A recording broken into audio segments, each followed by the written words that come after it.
السلام علیکم.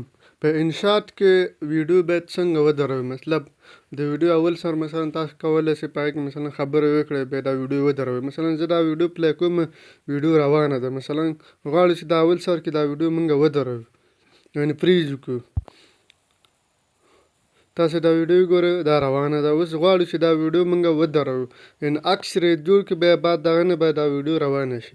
اوس دغه اپشن به تاسو دغسې بوځئ، دغسې به مخکې ځئ همداسې به لاړ به شئ.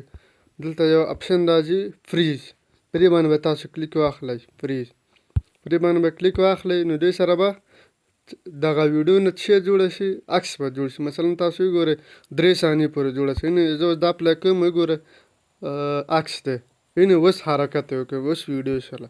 مثلا دا تاسو غواړئ چې 15 ثانیې که 10 ثانیې که زه وګوره ډېر هم کولی شم، هر څومره یو رقم کولی شم، هر څومره چې ستاسو خوښه وي همغه اندازه باندې تاسو کولی شئ. دا په انشاٹ کې د ویډیو فریز دی، مطلب ویډیو ودرېږي، د هغې نه یو عکس جوړېږي. نو په دې طریقه باندې تاسو کولی شئ په انشاٹ کې دغه اپشن فعاله کړئ، یعنې مطلب مخکې بوځئ. مننه، ښه وخت. که ویډیو مو خوښه شوې وي لایک یې کړئ، چینل سره ضرور سبسکرایب کړئ داسې معلوماتو لپاره.